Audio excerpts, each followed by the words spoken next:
여러분, 시편을 읽다 보면은 드는 느낌이 있습니다. 그게 뭐냐면, 사실 시편을 읽으면 보통은 잘 모르겠습니다. 어떤 분은 감동이 몰려온다, 벅차오른다, 회복이 된다, 한다 할 수 있는데, 사실 시편을 보면은 정신이 없습니다. 왜 정신이 없는가 하면 갑자기 하나님을 찬양합니다. 그리고 갑자기 또 깊은 절망에 빠졌다 합니다. 또 뒤에 가면 또 절망 중에서 하나님을 발견했다고 또 하나님을 찬양합니다. 저희 말씀을 준비하면서 목사가 성경책을 보여주는 건 처음이죠. 이렇게 보시면 저도 정신이 없어요. 이렇게 말씀 묵상하면서 얘가 지금 좋았다가 나빴다가 절망에 빠졌다가 기뻤다가 하나님 찬양했다가 정신이 없습니다. 왜 정신이 없을까? 여기서 한 가지 메시지가 있습니다. 그게 뭐냐면 절망의 자리, 절망의 그 순간이 잠깐의 차이로 인해서 구원의 자리로 바뀔 수 있다는 겁니다. 또한 구원의 자리가 잠깐의 한눈 파므로 인해서 다시 절망의 자리가 될 수 있다는 것입니다. 여러분, 시편 77편의 핵심이 뭐냐 하면 절망의 자리가 곧바로 희망의 자리, 구원의 자리로 얼마든지 쉽게 바뀔 수 있다는 것을 말하고 있습니다. 저는 사람을 두 가지로 보고 있습니다. 두 가지 종류의 사람이 있다고 생각합니다. 첫 번째는 나를 무한히 축복해주는 사람. 아멘 안 하시죠? 네. 또 한 가지는 나를 괴롭히거나 힘들게 하거나 나를 어렵게 하는 것 같아 보이지만 나를 축복하는 사람. 두 가지가 답니다. 더 생각할 것도 없습니다. 우리 인생에는 딱 두 가지만 생각하시면 됩니다. 나에게 축복을 주는 사건 한 가지, 또 한 가지는 이 사건은 겉으로 봐서는 내 인생의 절망일 것 같지만 절망이라는 말이 멋있네요. 절망이란 포장지를 가지고 나에게 찾아온 축복. 요 두 가지만 생각하시면 됩니다. 오늘 우리 인생 가운데 절망이다, 고난이다 생각하시는 분 있습니까? 있습니까? 그 자리가 바로 구원의 자리입니다. 아멘. 오늘 시편 말씀을 통해서 절망의 순간 가운데 하나님의 뜻이 무엇인지, 또한 우리가 절망의 시간에 어떻게 해야 되는지를 말씀을 통해 나누겠습니다. 첫 번째는 영적 절망에 빠질 때가 있다는 것입니다. 1절부터 3절까지 보도록 하겠습니다. 내가 내 음성으로 하나님께 부르짖으리니 내 음성으로 하나님께 부르짖으면 내게 귀를 기울이시리로다. 나의 환난 날에 내가 주를 찾았으며 밤에는 내 손을 들고 거두지 아니하였으니 내 영혼이 위로받기를 거절하였도다. 내가 내 하나님을 기억하고 불안하여 근심하니 내 심령이 상하도다. 오늘 시편 기자는 깊은 절망에 빠져 있습니다. 도저히 자신의 힘으로 해결할 수 없는 그 상황을 경험하고 있습니다. 그런데 이 상황 가운데서 이 시편 기자의 한 가지 마음이 있습니다. 그것이 뭐냐면 하나님이 내가 지금 이 순간에 부르짖으면, 기도만 하게 되면 금방 이 순간을 넘겨주실 거야. 이 절망의 상황을 그냥 마치 아무 일도 없었다는 듯이 지나가 주실 거야. 하나님 항상 그래 해왔던 것처럼 이번 고난도 그냥 스무스하게 지나갈 거야 라는 그 속마음이 보입니다.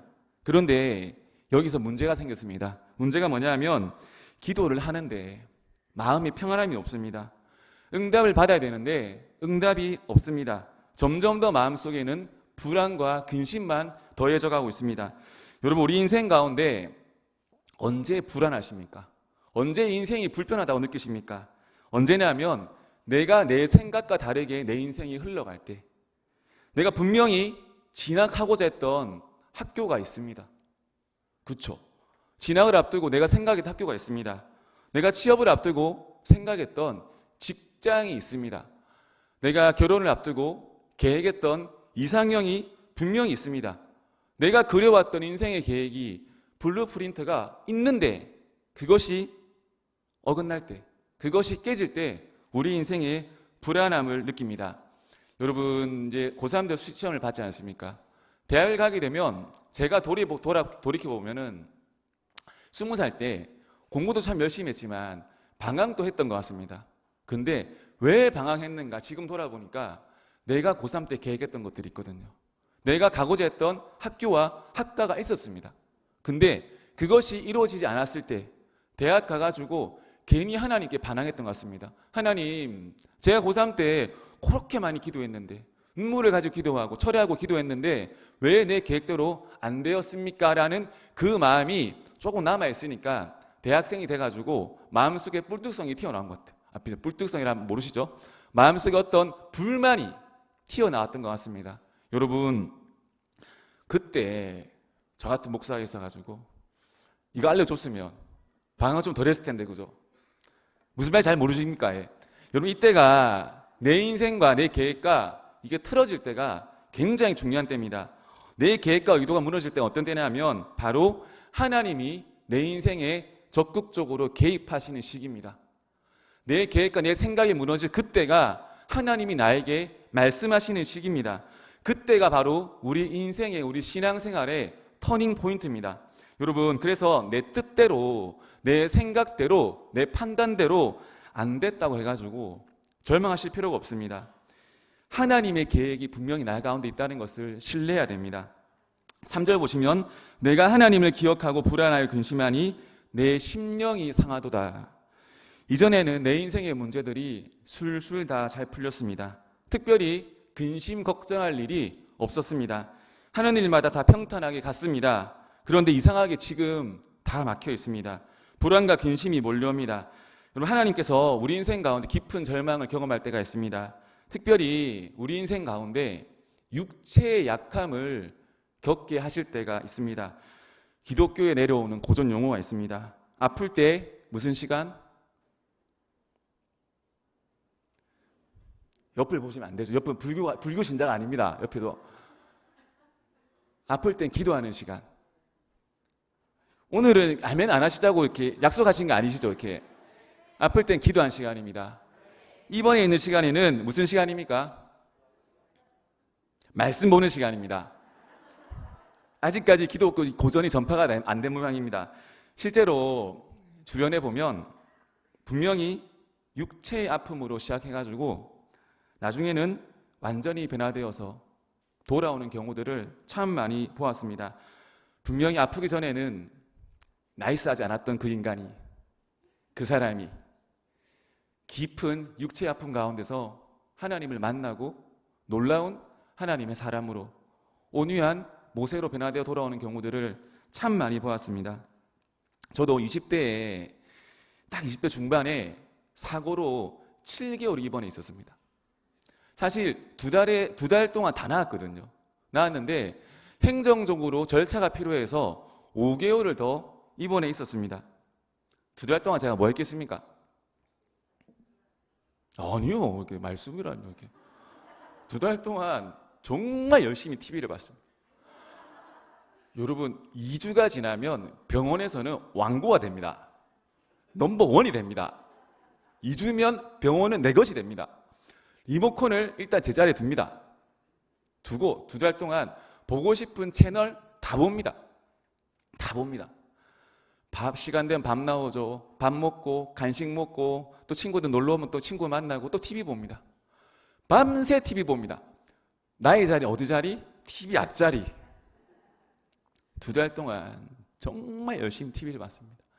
정말 죽으라 봤습니다. 낮이고 밤이고 새벽이고 TV를 봤습니다. 그리고 2달 보고 나니까 더 이상 볼 TV가 없습니다. 그 사람이 그 사람이고 그 사람이 그 사람이고 똑같습니다. 근데 목사님이 방문하셔가지고 이렇게 말씀해 주셨습니다. 종혁아, 저는 김중희 누워있는 시간은 말씀 보는 시간이다. 그 말씀으로 떠나셨습니다. 목사님 말씀이 짧으셔야지 은혜가 되거든요. 그죠? 말씀이 짧아야 은혜가 됩니다. 그 말씀이 그때부터 제 리모컨을 대는 순간 역사하기 시작했습니다. 말씀 보는 시간이다. 말씀 보는 시간이다. 그래가지고 리모컨을 내려놓고 5달 동안 뭐만 했냐면 말씀을 봤습니다. 더 할 게 없어 말씀을 본 겁니다. 솔직히 더 할 것이 없어가지고 말씀을 보기 시작했습니다. 처음부터 읽기 시작했습니다. 뭐 그때는 뭐 성경이 읽어지네 뭐 이런 거 몰랐습니다. 창세기부터 쭉쭉쭉쭉쭉쭉 봤습니다. 그냥 정확히 15일 되니까 보름 되니까 일독이 되더라고요. 여러분 5 하신 분은 뭐 이렇게 일독이 딱 되었습니다. 근데 하루에 여러분 제가 자랑하는 거 아닙니다. 12시간을 보니까 어떤 현상이 벌어지는가 하면 12시간 보고 잠을 자지 않습니까? 그러면 그 꿈속에서 말씀이 내가 됩니다. 내가 맞다 뭐라 표현해야 되나? 이게 말씀인지 현실인지 지금 내가 누워있는 곳이 병원인지 갈릴리 앞바다인지 이게 구분이 안 갑니다. 눈을 뜨면 또 말씀 보고 또 눈을 감으면 또 말씀이 떠오르고 이것을 몇 달을 반복했습니다. 나중에 뭐 마법사가 되었다 이런 건 아니고 그렇게 되니까 마음속에 어떤 게 있냐면 불이 붙더라고요. 말씀을 보니까 막 불이 붙더라고요. 불 붙었을 때 조심했어야 되는데 그죠? 불 붙었을 때 그분이 또 오셨습니다. 김중희 선택해라. 그래서 그때 제가 그죠? 그 부르심 받고 이러고 있습니다. 여러분 우리 인생 가운데 나는 문제 없다. 나는 건강하다. 우리 가정은 완벽하다. 우리 가정은 항상 행복하다. 우리 가정은 꽃길만 걸어가는 게 여러분 결코 좋은 게 아닙니다. 그죠? 꽃길 걸어가면 그게 뭐 좋은 겁니까? 꽃길만 걸어가면 주님을 경험할 수가 없습니다. 때론 인생 가운데 연약함이 있을 수가 있습니다. 그렇다면 중요한 것은 하나님께서 우리 인생 가운데 왜 이런 절망의 시간들을 괴로운 시간들을 허락하시는가 하면 진짜 중요한 거 그거거든요. 참되신 하나님을 경험하는 시간입니다.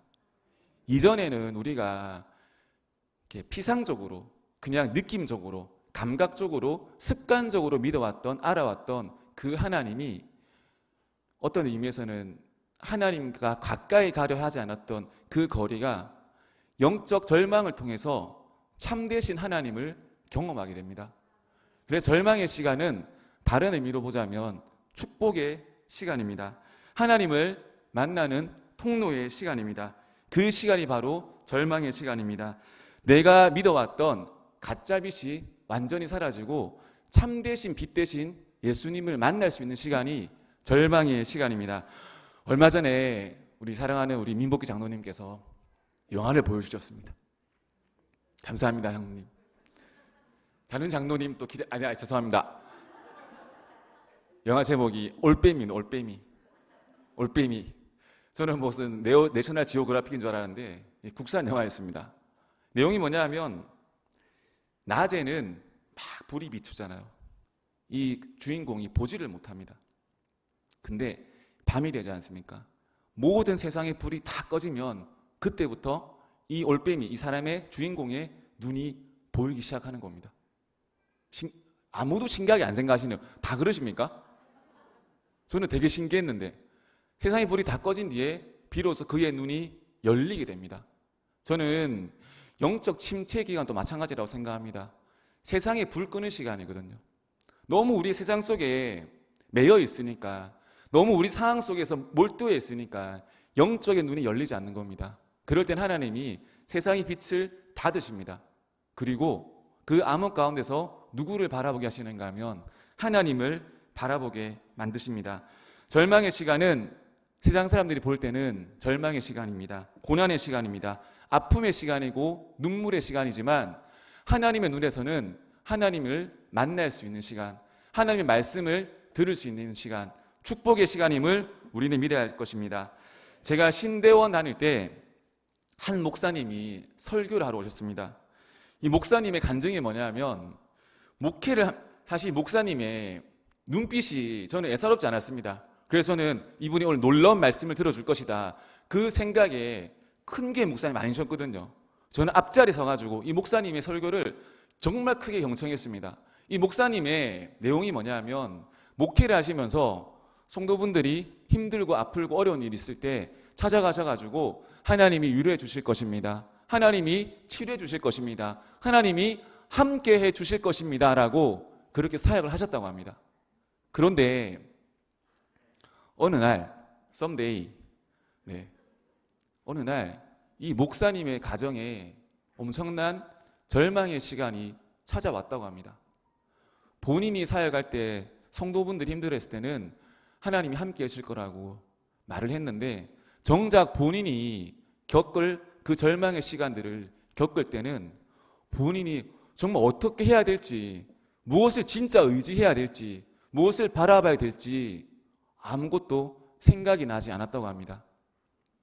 지금까지 10년 넘게 목회하면서 하나님이 함께 하실 거라고, 하나님이 도와주실 거라고, 하나님이 구원하실 거라고 계속해서 설교하고 신방하고 말했는데 정작 본인이 겪은 그 상황에 대해서는 너무 아무 손도 뻗지 못하고 절망적이었다고 합니다.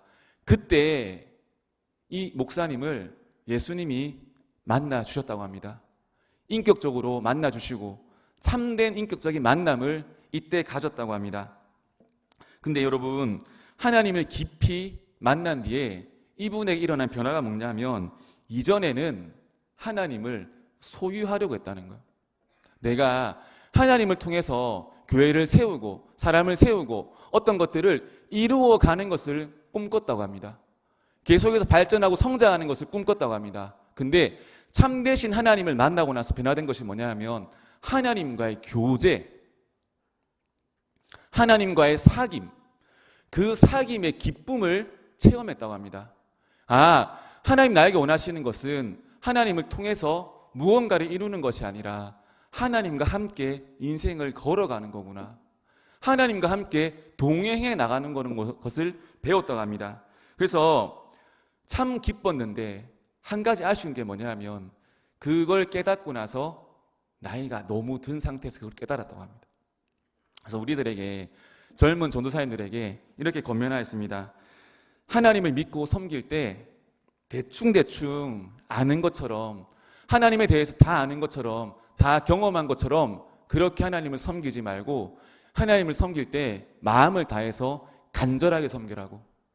교회를 섬길 때도, 가정생활을 할 때도 그냥 대충 피상적으로 하는 것이 아니라 간절하게 열심히 해라고, 최선을 다해서 하나님을 섬기고 교회를 섬기고 가정을 섬기라고 이렇게 우리에게 말씀해 주셨습니다. 또 한 가지 말씀해 주신 게 뭐냐 하면 모든 인생 가운데는 버릴 것이 하나도 없다는 거예요. 고난 또 절망 또 시간이 지나고 나면 버릴 것이 하나도 없는 모든 것이 하나님의 구원 계획 안에 들어있는 놀라운 섭리였다는 것을 우리에게 말씀해 주셨습니다. 사랑하는 성도님들, 깊은 절망을 경험하고 계십니까? 이 시간은 우리 인생 가운데 가짜 하나님이 무너지는 시간입니다. 우리 생각 속에 갇혀있는 하나님이 무너지고 참되신 하나님을 만날 수 있는 시간입니다. 절망의 시간 가운데서 참되신 하나님을 체험하는 믿음의 귀한 성도님 되시길 축복합니다. 두 번째는 절망 중에서 내 생각이 나를 더 괴롭게 만들었습니다. 주께서 내가 눈을 붙이지 못하게 하시니 내가 괴로워 말할 수 없나이다. 내가 옛날 곧 지나간 세월을 생각하여 싸우며 밤에 부른 노래를 내가 기억하여 내 심령으로 내가 마음으로 간구하기를 주께서 영원히 버리실까? 다시는 은혜를 베풀지 아니하실까? 그의 인자하심은 영원히 끝났는가? 그의 약속하심도 영구히 패하였는가? 하나님이 그가 베푸실 은혜를 잊으셨는가? 노하심으로 그가 베푸실 긍휼을 그치셨는가 하였나이다. 4절부터 9절까지는 뭐가 있는가 하면 생각에 묶여있는 인간의 고통을 말해주고 있습니다. 내가 기도를 하는데, 간구를 하는데 무엇에 붙들려 있는가 하면 자신의 생각에 여전히 붙들려 있습니다. 5절 보시면 내가 옛날 곧 지나간 세월을 생각하여 싸우며, 생각한다. 여러분, 생각한다는 것은 무엇을 의미하는가 하면 내가 지금 이 일들을 두려워하고 있다는 것을 말하고 있습니다. 여러분, 인생을 살아갈 때 생각의 영역에 붙들려 있는 것만큼 어리석은 일은 없습니다. 여러분, 생각이 무엇을 뜻하는가 하면 생각은 지금까지 내가 살아왔던 경험입니다. 지금까지 내가 쌓아왔던 지식입니다. 지금 내가 알고 있던 상식입니다. 내 인생의 범위를 절대로 벗어날 수 없는 것이 바로 생각의 범위입니다. 그러기 생각은 결코 선한 것을 내어놓을 수 없습니다. 여러분, 한 사람을 깊이 사랑할 때 제일 방해가 되는 것이 뭔지 아십니까? 뭐냐 하면 바로 생각입니다. 생각. 여러분, 사랑할 때 생각이 들어가게 되면 그 사람 자체가 보이지 않습니다. 그 사람의 무엇이 보이는가 하면 생각하는 순간 그 사람의 외형적인 조건이 보입니다. 그리고 그 사람을 둘러싼 장애물들이 보입니다. 또한 생각하게 되면 여러분 즐겁지 않습니다. 생각 없이 살아야 즐겁습니다. 주변에 한번 보십시오. 생각 있다 하는 사람들, 생각한다는 사람들 얼굴 보면 즐겁습니까? 즐겁지 않습니다. 반면에 우리 아이들, 그죠? 생각 없이 살아가는 우리 아이들 즐겁지 않습니까? 생각을 비워야 됩니다. 생각하는 순간 생각을 끊어야 됩니다. 생각하지 마. 끊어야 됩니다. 여러분, 민수기 13장에 보면은 가나안 땅에 12정탐꾼 사건이 나옵니다. 이때 가나안 땅을 정탐할 12명을 선발합니다. 사실 선발 자체가 문제가 있거든요. 각 지파에서 가장 그죠? 어떤 사람들? 똑똑한 사람들 뽑은 거예요. 생각 없는 사람 뽑았어야 되는데 똑똑한 사람 뽑은 거예요. 똑똑한 사람 특징이 뭡니까? 헛똑똑의 특징이 뭡니까? 생각이 많거든요. 12명 중에 10명이 있지 않습니까? 그 가나안 땅을 악평합니다. 그 땅은 그냥 큰 게 아니고 심히 크대요. 생각이 많은 거죠. 심히 크고 우리는 그냥 이기지 못하는 게 아니라 능히 이기지 못한대. 우리는 스스로 보기에도 뭐 같답니까? 메뚜기 같다는 거예요. 생각이 많은 겁니다. 그들이 보기에도 그와 같았을 것이라. 아니 내 생각도 힘든데 그들 생각까지 해가지고 그들 보기에도 우리는 메뚜기 같다. 그들 생각을 어떻게 합니까 여러분? 그들 생각 압니까? 우리 흔히 생각할 때 이렇게 생각하지 않습니까? 저 사람은 날 좋아하지 않을 거야. 그렇게 생각할 때 있지 않습니까? 직장 생활하는 가운데, 학교 생활하는 가운데 저 사람은, 쟤는 나 안 좋아할 거야. 근데 사실 중요한 것은 그 친구는 아무 생각이 없습니다. 좋아하지도 않고 싫어하지도 않고 자기 인생 산다고 바쁩니다. 여러분, 생각이 들어오게 되면 인생이 힘들어집니다. 하나님은 생각하는 자를 사용하지 않으십니다. 누구를 사용하시는가 하면 하나님을 믿는 자를 사용하십니다. 제가 사역을 하면서 제가 초창기 사역을 하는 것을 보면서 아내에게 죄송합니다. 우리 아내가 이런 말 하더라고요. 우리 남편은 가정에서는 참 다정다감한 사람인데 사회생활을 잘 못하는구나 라고 생각을 했다고 합니다. 이렇게 말을 하더라고요. 왜 그런가 하면 제가 전도사 1년 차를 했는데 1년 차 하고 나서 우리 반 유치부 초등부예요. 초등부 교사분이 12분이셨어요. 근데 12분 중에 5분이 중고등부를 가신대요. 그죠? 12명 중에 5명이 중고등부 가신대요. 제가 되게 생각을 많이 했거든요. 왜 가실까? 처음에는 말을 안 하시더라고요. 제 문제를 생각했습니다. 제가 매일 전도 나오라 했거든요. 우리 돈 버시고 가정생활 하시는 우리 선생님들한테 매일 전도 나오라 했거든요. 전도 안 나오면 하나님 안 기뻐하신다고. 하나님 제일 기뻐하시는 건 전도 하는 거다. 그래서 매일 전도 나오라 했습니다. 안 나오시잖아요? 그럼 제가 일일이 전화 다 걸어가지고 왜 안 나오시냐고. 빨리 나오시라고. 그리고 하루에 기도 꼭 30분 이상씩 하시라고. 전화해서 꼭 점검했습니다. 하셨냐고. 그 다음에 우리 유초등부 아이들한테 얘들아 10의 1조는 부족해. 10의 2조를 드려야 돼. 헌금 많이 드려야 돼. 하나님이 부자 만들어 주실 거야. 이런 식으로 설교했습니다. 이런 식으로 목회했습니다. 하다 보니까 힘들어 하시더라고요. 나중에 알게 됐습니다. 같이 사역하는 사역자분이 저 몰래 슉슉슉 계략을 써가지고 선생님을 빼갔다는 사실을 나중에 알았습니다. 나중에 여러분 제가 이 사역을 쉬고 잠깐 쉬는 가운데 마음에 좀 이렇게 동요함이 있어가지고 회사에 취업을 했습니다. 제가 회사에 취업을 했습니다. 근데 덜컥 합격했습니다. 그분이 제가 전도사인지 박사인지 어떻게 알겠습니까? 그죠? 취업을 했는데 제가 회사 생활을 하면서 사람들하고 막 지내는 거 보면서 또 아내가 그렇게 얘기하더라고요. 아, 당신 참 인싸였구나. 당신 세상 속에 참 귀한 사람이었구나. 몰랐대요. 당신 같은 사람이 있어가지고 당신 여자 참 좋겠대요. 그럼 뒤에 한 말이 우리 남편이 교회랑 잘 맞지 않는 사람이었구나. 여러분, 우리의 판단은 다 맞는 것 같거든요. 생각은 다 옳은 것 같습니다. 하지만 여러분, 생각의 영역이라는 것은 언제나 옳지 않습니다. 생각은 누구의 통로인가 하면 마귀의 통로입니다. 요한복음 13장 2절 보면 마귀가 벌써 시온의 아들 가룟 유다의 마음에 예수를 팔려는 생각을 넣었더라. 유다의 생각은 뭐였는가 하면 예수님을 통해서 자신의 조국 이스라엘이 유대로부터 독립하는 것을 꿈꿨습니다. 사실 자신의 생각대로 예수님이 움직여주지 않자 마귀가 그 생각을 알고 그 생각을 이용해서 예수를 팔 생각을 그 가룟 유다를 통해서 실행하게 됩니다. 여러분, 생각의 영역은 딱 한 가지만 쓰면 됩니다. 명심하셔야 됩니다. 생각은 감사의 도구로 받기만 사용하셔야 됩니다. 감사 이외에는 생각하시면 안 됩니다. 그럼 여러분, 이 절망의 시간이 마지막으로 어떻게 바뀌는가, 어떻게 마무리가 되는가? 세 번째는 한 번에 바뀔 수 있다는 것을 믿어야 됩니다. 아멘. 10절부터 15절 읽도록 하겠습니다. 또 내가 말하기를 이는 나의 잘못이라 지존자의 오른손에 곧 여호와의 일들을 기억하며 주께서 옛적에 행하신 기이한 일을 기억하리이다. 또 주의 모든 일을 작은 소리로 읊조리며 주의 행사를 낮은 소리로 되뇌이리이다. 하나님이여 주의 도는 극히 거룩하시오니 하나님과 같이 위대하신 일은 누구오리이까? 주는 기이한 일을 행하신 하나님이시라. 민족들 중에 주의 능력을 알리시고 주의 팔로 주의 백성 곧 야곱과 요셉의 자손을 속량하셨나이다. 여러분, 시편 기자는 조울증이 아닙니다. 근데 갑자기 이제 절망에서 하나님을 찬양합니다. 과정도 절차도 가운데가 없습니다. 이 믿는 사람들은 가운데가 없어요. 그렇죠?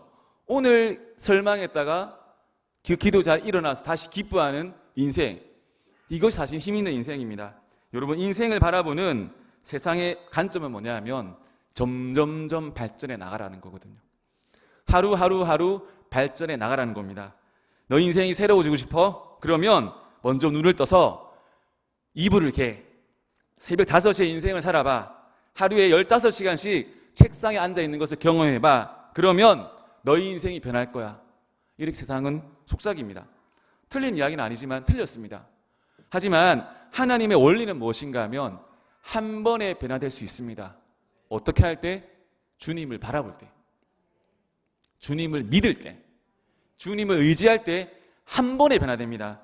특별히 오늘 말씀해 보면 3가지거든요. 지존자의 오른손의 해, 날짜거든요. 하나님의 절대적인 시간, 여호와의 일들을 기억하며 하나님의 역사 이루신 일, 옛적에 행하신 기이한 일을 기억, 하나님이 놀라우신 기적, 이 3가지를 기억하라고 합니다. 내 생각을 버리고 하나님이 하신 일들을 바라보는 것. 여러분, 우리 인생은 무엇을 택해야 되는가 하면 절망과 믿음이 항상 같이 있거든요. 근데 절망을 택하는 것이 아니라 믿음을 택해야 됩니다. 아멘. 모든 자에게는 선택의 기회가 있습니다. 절망을 선택할 것인가, 내가 믿음을 선택할 것인가, 믿음을 선택해야 됩니다.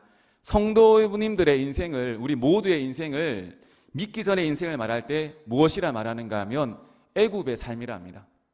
그리고 믿은 뒤의 삶을 어느 삶이라 하면 가나안의 삶이라고 합니다. 애굽의 삶의 특징은 뭐냐 하면 내 힘대로 살아가는 겁니다. 스스로 집을 찾아가지고 스스로 벽돌을 만들어야지만 겨우 생존할 수 있는 인생이 애굽의 삶입니다. 반대로 가나안 땅의 인생은 뭐냐 하면 가나안 땅, 농사 짓는 땅입니다. 농사의 핵심은 뭡니까? 하나님의 은혜거든요. 비가 오지 않으면, 기후가 맞지 않으면, 땅이 고르지 않으면 안 되는 곳이, 나의 힘과 노력이 들어가는 것이 아니라 철저히 하나님의 은혜로만 소출을 거둘 수 있는 곳이 바로 가나안 땅입니다. 사랑하는 성도님들, 지금 어느 땅에 살아가고 계십니까? 안 살아가고 계십니까? 가나안 땅에 살아가고 있지 않습니까? 그러면 우리 인생의 원리를 가나안으로 바꿔야 됩니다. 그것이 뭐냐 하면 믿음으로 살아가겠다, 믿음을 선택하겠다고 결심해야 됩니다. 우리의 판단과 생각으로 살아가는 것이 아니라 새벽에 아침에 일어나서 믿음을 선포하는 삶을 살아야 됩니다. 최근에 대한민국이 16강에 진출했습니다. 이것도 안 기쁘신가요? 그때 사람들의 판단이 뭐 있는가 하면 16강을 진출할 수 있는 확률이 몇 프로? 9%였습니다. 9%. 와, 저는 이 9%를 보고 진출할 수도 있겠다고 믿었습니다. 감사했죠. 근데 16강전을 앞두고 있습니다. 브라질을 이길 확률이 몇 프로인지 아십니까? 23%래요. 저는 그래서 불안합니다. 2% 1%였으면 하나님의 기적을 노리는데 23%라면 뭔가 또 이렇게 불안하지 마십시오. 참 잘했지 않습니까? 여러분, 출애굽은 영어로 하면 엑소도스. X가 뭡니까? X가 X. 친구들 뭡니까? X, EX. EX는 나오다거든요. 나오다. 그 다음에 호도스. 호도스 뭡니까? 길이거든요. 길. 출애굽은 뭐냐 하면 세상의 길을 이제 나오는 겁니다. 세상 속에 살아왔던 그 방식대로 살아가는 것을 거부하는 겁니다. 내 상식대로, 내 생각대로, 내 판단대로 살아가는 것을 멈추고 이제 가나안 땅으로 들어가는 겁니다. 가나안 땅으로 들어갈 때는 오직 필요한 것이 한 가지입니다. 믿음. 하나님이 우리 가정을 책임지신다. 내 인생은 뭡니까? 바뀔 수 있다. 내 인생은 새로워질 수 있다. 이전까지는 내 인생 가운데 상처가 덮었고 절망이 덮었고 슬픔이 덮었지만 지금 내가 믿음을 선택하는 순간 하나님은 내 인생을 완전하게 바꾸신다. 그 믿음을 가지고 모든 절망 가운데서 일어나시기를 예수님 이름으로 축복합니다.